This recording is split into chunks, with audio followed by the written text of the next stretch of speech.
নাম হচ্ছে বদর। সবাইকে একবার বলতে বলছি, ইসলামের প্রথম যুদ্ধের নাম কি? বদরের যুদ্ধ। কিসের যুদ্ধ? বদরের যুদ্ধ। আবার বন্ধুরা, যুদ্ধের দামামা যখন বেজে গেল, রাসূলুল্লাহ সাল্লাল্লাহু আলাইহি ওয়াসাল্লাম সাহাবীদেরকে ডাকলেন। ডাকার পরে বলছেন, আমার সাথীরা, আল্লাহর দ্বীনকে পৃথিবীর বুকে কায়েম করার জন্য তোমরা যুদ্ধে অংশগ্রহণ করবে কি করবে না বলো। রাসূলের সাহাবীরা তখন বললেন, হে আল্লাহর রাসূল, আল্লাহ আপনাকে যেই পথে যাওয়ার জন্য আদেশ করেছেন আপনি আমাদেরকে সেই পথে নিয়ে চলুন। আমরা মুসার কওমের মতো করে বলবো না, মুসা তুমি তোমার আল্লাহ মিলে যুদ্ধ করো, আমরা বাড়িতে বসে তামসা দেখবো। আমরা এটা বলবো না, বলে আমরা সর্বাবস্থা আপনার সাথে আছি, আপনি আমাদেরকে এগিয়ে চলুন।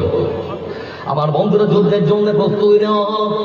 মাত্র 313, 14 কিংবা 17 জন মুহাজির কিংবা আনসার, এই মাত্র কিছু সাহাবীকে সাথে করে রাসূল সাল্লাল্লাহু আলাইহি ওয়াসাল্লাম বদরের প্রান্তরে তিনি উপস্থিত হয়েছেন। আমার বন্ধুরা, শত্রুপক্ষ যারা যুদ্ধ করার জন্য এসেছে তারা 1000-এরও বেশি। আচ্ছা, সংখ্যা বেশি কোনটা, 313 না 1000? কথা বলে না, কোনটা বেশি? 313 না 1000? 1000। আমার বন্ধুরা, এমনি সময় আল্লাহ রাব্বুল আলামিনের কাছে ফরিয়াদ করতে শুরু করেছে। রাসূল সাল্লাল্লাহু আলাইহি ওয়াসাল্লাম, রব্বুল আলামিন তোমার দ্বীনকে প্রতিষ্ঠা করার জন্য আমরা বদর প্রান্তর পর্যন্ত পৌঁছে গিয়েছি। আজকে তুমি যদি আমাদেরকে সাহায্য না করো তাহলে পরে পৃথিবীর বুকে তোমাকে ডাকার মতো আর কেউ থাকবে না। আল্লাহ তোমার সাহায্য ছাড়া আমরা মুসলমানেরা এই যুদ্ধে কখনো বিজয়ী হতে পারবো না। দোয়া করেছেন পৃথিবীর সর্বসেরা মহামানব, দোয়া কবুল হবে না হবে না? কথা বলা, দোয়া কবুল হবে না হবে না? ততক্ষণ আল্লাহ রাব্বুল আলামিন তিনি ওহী করলেন, إذ تستغيثون ربكم فاستجاب لكم أني ممدكم بألف من الملائكة مردفين।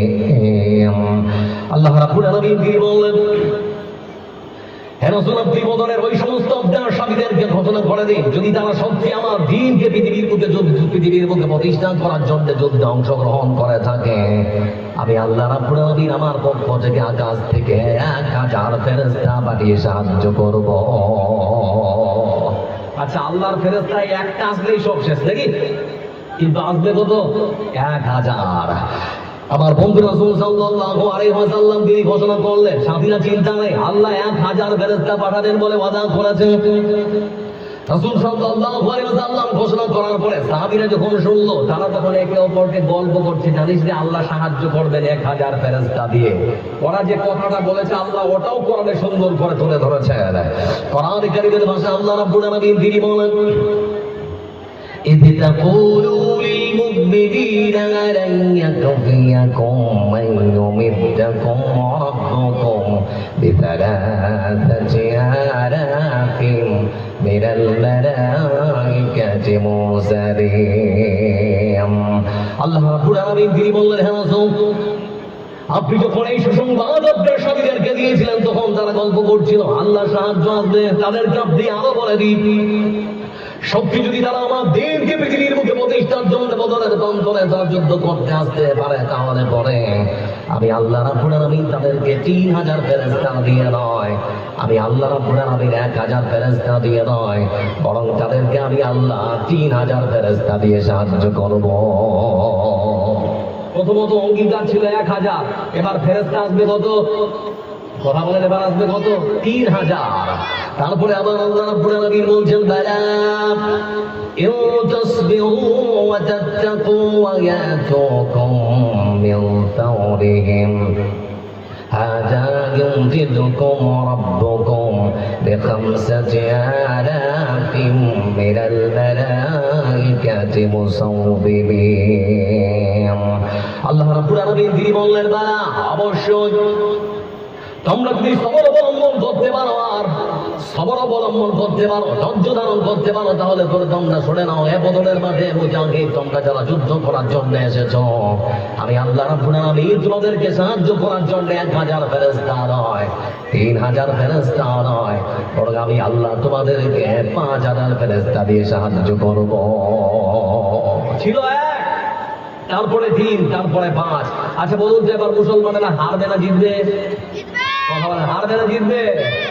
যুদ্ধ যখন বন্ধু আমার শেষ হয়ে গেল, মুসলমানেরা বিজয়ী হয়ে গিয়েছে, এমন সময় একজন সাল্লাল্লাহু আলাইহি ওয়াসাল্লামের কাছে এসে বলছে, হুজুর চোখের সামনে একটা আশ্চর্য দৃশ্য দেখলাম, কিন্তু বিশ্বাস করতে পারি না। বলে, কি দেখেছো? বলে, আমি আমার হাতের মধ্যে তরবারিটা নিলাম, একজন মুশরিককে মারবো বলে তাকে ধাওয়া করলাম, কিন্তু লক্ষ্য করে দেখলাম আমি তার শরীরে, আমার তরবারি মারার আগে তার শরীর থেকে মাথাটা কেমন ছুটে যেন মাটিতে পড়ে গেল। চোখের সামনে এই দৃশ্য দেখার পরে আমি বিশ্বাস করতে পারলাম না।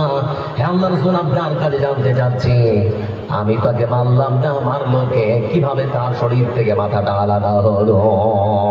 রাসূল সাল্লাল্লাহু আলাইহি ওয়াসাল্লাম তিনি তখন বললেন, আমার সাথীরা শুনে নাও, যে মহান শক্তি আল্লাহ রাব্বুল আলামিন তিনি মানা করেছিলেন তোমাদেরকে সাহায্য করার জন্য। তুমি যখন তোমার তরবারিটা উঁচিয়ে সেই মুশরিককে তাড়া করেছিলে মারার জন্য, ঠিক সেই সময় যে ফেরেশতারা আকাশ থেকে আল্লাহ রাব্বুল আলামিন পাঠিয়েছে, সেই ফেরেশতারা তাদের তরবারি দিয়ে সব কাজের ফায়সালা করে দিয়েছে। ভাবা যায়? তার মানে কি বুঝতে পারলেন? আল্লাহর সাহায্য এক সময় এসেছে, আজকে আসে না। তার মানে আমরা লাইন ছেড়ে বেলায় হয়েছি, সেজন্য আজকে আল্লাহ